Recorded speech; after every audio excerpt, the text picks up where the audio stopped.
হে everyone, কখনো কি ভাবছেন চ্যাট জিপিটিকে আপনার ট্রাভেল পার্টনার হিসেবে কনসিডার করতে? এই ভিডিওতে আপনাদের আমি দেখাবো শুধুমাত্র চ্যাট জিপিটি ব্যবহার করে আমি নতুন একটা দেশে একা একা ২৪ ঘন্টার জন্য কিভাবে ছিলাম এবং পুরো প্রসেসে আমি চ্যাট জিপিটি কিভাবে ব্যবহার করেছি। এই ভিডিওটা দেখার পরে আপনার সোলো ট্রাভেলিং আর সেম থাকবে না। Without further ado, let's jump right in. তো মে মাসের ১৪ তারিখ আমি মালয়েশিয়া থেকে শ্রীলঙ্কা যাই এবং ২৪ ঘন্টা সেখানে স্টে করি এবং ২৪ ঘন্টা পর শ্রীলঙ্কা থেকে আবার ঢাকায় ব্যাক করি। তো মালয়েশিয়া থেকে শ্রীলঙ্কা যাওয়া, সব ভিসা প্রসেসিং করা, হোটেল বুকিং করা, ট্রান্সপোর্টেশন ম্যানেজ করা, খাবারের রিকমেন্ডেশন পাওয়া, কোন কোন জায়গায় ঘুরতে যাওয়া যায় এই ২৪ ঘন্টার মধ্যে সবকিছুতেই ChatGPT আমাকে হেল্প করেছে। তো আমি আমার ল্যাপটপ থেকে প্রত্যেকটা জিনিস আপনাদেরকে এখন দেখাবো যে কিভাবে আমি ChatGPT ইউজ করছি, কোথায় কোথায় ChatGPT আমাকে হেল্প করছে এবং আপনারাও কিভাবে ChatGPT ইউজ করতে পারেন। ফার্স্ট অফ অল, আমি যে ২৪ ঘন্টা শ্রীলঙ্কাতে ছিলাম,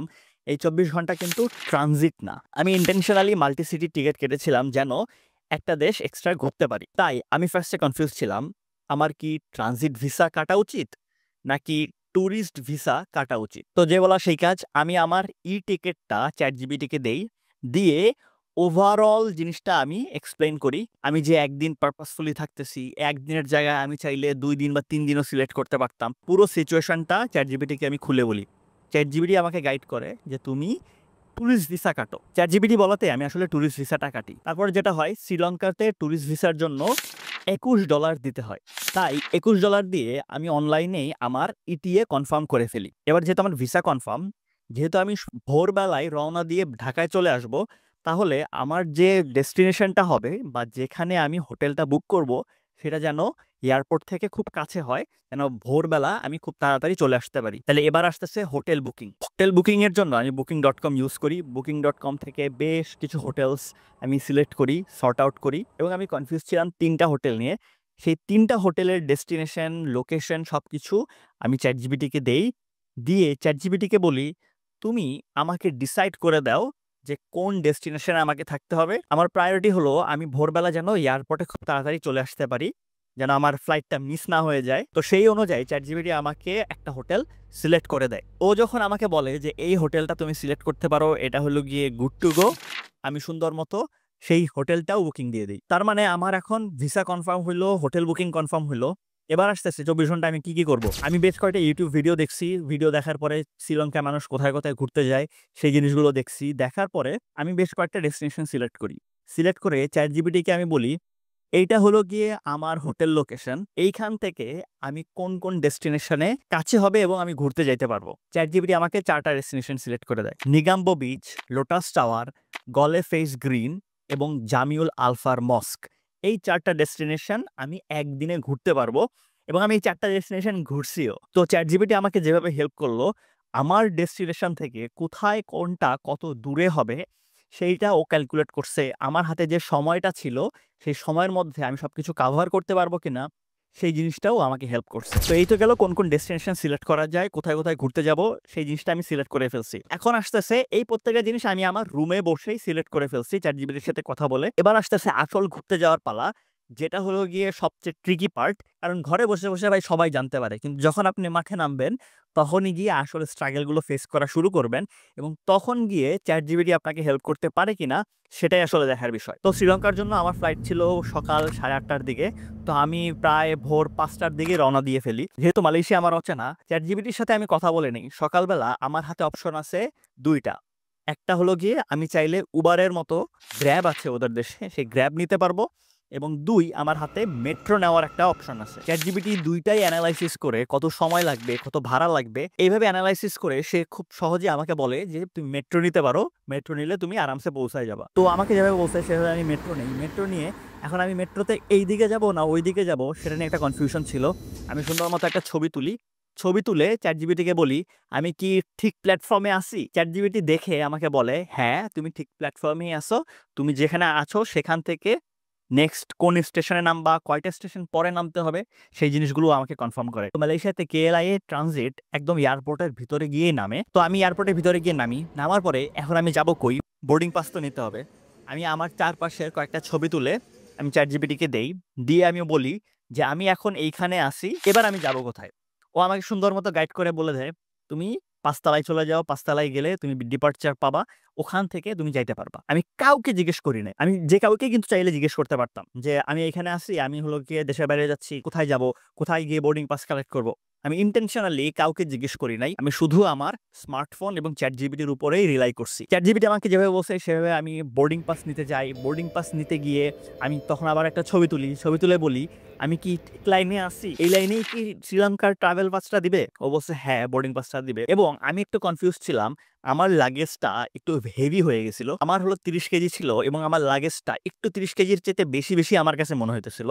তো আমি করলাম কি, কয়েকটা ছবি তুলে চ্যাটজিপিটিকে আমি দেই এবং চ্যাটজিপিটিকে আমি বলি, তোমার কি মনে হয় এই ব্যাগের ধারণ ক্ষমতা কতটুকু হবে?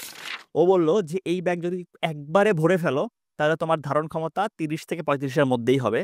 আর তুমি যেহেতু বুঝতেছো যে পুরোপুরি ভরে নাই, তার মানে তুমি টেনশন করো না, ৩০ কেজি হয় নাই। ও এইভাবে আমাকে আসলে সাপোর্ট দেয় যে তোমাকে কোনো প্যানিক করার কারণ নাই, তোমার কাছ থেকে এক্সট্রা কোনো টাকা পয়সা রাখবে না। এবং আমার কাছ থেকে কোনো এক্সট্রা টাকা পয়সাও রাখে নাই। খুব সুন্দর মতো ওজন করে আমার ব্যাগও চলে যায়। তো এই ছিল মালয়েশিয়ার পার্টটা। আমি মালয়েশিয়ার পার্টটা শেষ করে প্লেনে উঠে যাই এবং প্লেনে করে শ্রীলঙ্কা গিয়ে আমি নামি। শ্রীলঙ্কার এয়ারপোর্টের ভিতরে ওয়াইফাই আছে। সেই ওয়াইফাই কানেক্ট করে আমি আবার চ্যাটজিপিটির সাথে কথা বলা শুরু করি। এবার আমি কনফিউজ ছিলাম এয়ারপোর্ট থেকে আমার হোটেলে যে যাব সেটা খরচ নিয়ে। কারণ এয়ারপোর্টের ভিতরে যারা ট্যাক্সি সার্ভিস দেয় বা এয়ারপোর্টের বাইরেও যারা ট্যাক্সি সার্ভিস দেয় তারা আমার কাছ থেকে অনেক বেশি চার্জ করতেছিল। প্রায় ১.৫ থেকে ২ কিলোমিটারের জন্য তারা বলতেছিল ৩,০০০ শ্রীলঙ্কান রুপি, যেটা আসলে অনেক বেশি। আমার কাছে মনে হচ্ছিল যে এত বেশি হওয়ার কথা না। তো আমি চ্যাটজিপিটির সাথে কথা বলি। তো চ্যাটজিপিটি আমাকে বলে ট্যাক্সি সার্ভিস নিলে এরকমই খরচ হবে। তুমি যদি টুকটুক নিতে পারো তাহলে তুমি কমে যাইতে পারবা। তো এয়ারপোর্টের ভিতর থেকে আমি একটা সিম নিলাম। যদিও ২৪ ঘন্টা থাকবো, কিন্তু কি আর করার, টাকা বাঁচাইতে হলে এখন একটা সিম নেওয়াই লাগতেছে, যেটা দেখতেছি। তো একটা সিম নিয়ে ফেলছি। পিকমি নামে ওদের একটা অ্যাপ আছে, সেই অ্যাপটাও ইনস্টল করছি। ইনস্টল করার পরে আমি সুন্দর মতো টুকটুক সিলেক্ট করলাম। মাত্র ৫০০ রুপিতে আমি এয়ারপোর্ট থেকে আমার হোটেল পর্যন্ত চলে গেলাম, একদম সেফলি, একদম আরামসে চলে গেছি। তো এইখানেও ডিসিশন নেওয়াতে চ্যাটজিপিটি আমাকে হেল্প করছে।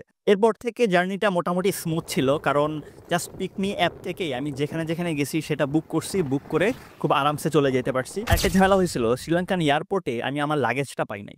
তো আমি কনফিউজ হয়ে গেলাম যে আমার লাগেজ গেল কই।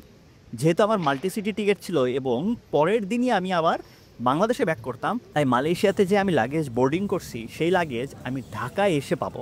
তো এই একটা কনফিউশন ছিল, যেটাও আমি আসলে চ্যাটজিপিটির সাথে কথা বলি। চ্যাটজিপিটি আমাকে সর্ট আউট করে দেয় যে প্যানিক করার কারণ নাই, তুমি লাগেজ ঢাকায় গেলে পাওয়া যাবা। এবং এটা আমি, ও যে বলছে, ও কি আন্দাজে বলছে কিনা এটা জানার জন্য আমি আবার ওইখানের ইমিগ্রেশন অফিসারের কাছেও জিজ্ঞেস করি। তারাও আমাকে একই জিনিসই বলে যে আপনার লাগেজ আপনি ঢাকায় গিয়ে পাবেন। তো এইভাবে পুরো জার্নির মধ্যে যদি আপনার কাছে ইন্টারনেট থাকে এবং চ্যাটজিপিটি থাকে, আপনার গুগল ম্যাপও লাগবে না, বিশ্বাস করেন। জাস্ট চ্যাটজিপিটি থাকলেই আপনি গুড টু গো। কারণ চ্যাটজিপিটি এখন ইন্টারনেট ক্রল করতে পারে। যেকোনো ছবি তুলে যদি আপনি ওকে দেন, ও সেটাকে অ্যানালাইসিস করতে পারে। অ্যানালাইসিস করে ও ওর ডেটা থেকে ঘেটে আপনাকে বলতে পারবে। মজার বিষয় হলো গুগল ম্যাপে বা গুগলে সার্চ করলে আপনি কনফিউজ থাকবেন কোন ডিসিশনটা নিব, কিন্তু চ্যাটজিপিটিতে সেই ডিসিশন মেকিং এর ঝামেলা নাই। কারণ ও অলরেডি আপনাকে একটা পাথওয়ে দেখায় দিবে যে এইভাবে হচ্ছে। Last but not the least, চ্যাটজিপিটির মাধ্যমে আমি যে এই একদিন শ্রীলঙ্কাতে ঘুরবো সেই বাজেটিংটাও সাইরা ফেলছিলাম। চ্যাটজিপিটিকে আমি যে ডেস্টিনেশনগুলো বলছি, যেখানে আমি থাকবো এবং যেখানে ঘুরবো, যা খাবো, যে খরচ যাবে ট্রান্সপোর্টেশনে, সবকিছু এস্টিমেট করে চ্যাটজিপিটি আমাকে বলে $50 ইজ মোর দ্যান এনাফ।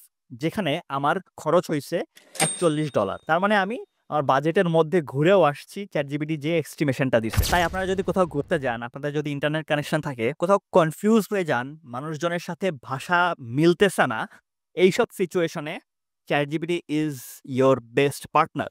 কারণ অন্য দেশে, শ্রীলঙ্কাতে, মালয়েশিয়াতে যারা ইংলিশে কথা বলতে পারে না, যারা ইংলিশ বোঝে না, তাদের সাথে আপনি কেমনে কমিউনিকেট করবেন? আপনার তো হলো গিয়ে মানে ট্যুর গাইড নাই, ট্যুর গাইডের জন্য আলাদা পয়সা দিতে হয়। তাহলে এখন কি করণীয়? তাই বলে কি আপনি ঘুরবেন না? অবশ্যই ঘুরবেন। You have ChatGPT now. ChatGPT এবং এআই এনথুজিয়াস্ট আমাকে বলতে পারেন। তাই চ্যাটজিপিটি ইউজ করে ডেইলি লাইফে বিভিন্ন অ্যাক্টিভিটিস কিভাবে করতে হবে সেই জিনিসগুলো জানার জন্য ডেসক্রিপশনে থাকা ভিডিওসগুলো দেখতে পারেন। চ্যাটজিপিটি ব্যবহার করে কিভাবে ইংলিশ শিখবেন তার পুরো একটা কোর্স আমার চ্যানেলে আপলোড করা আছে, এইখান থেকে দেখে নিতে পারেন। Thank you so much for watching. See you on the next one.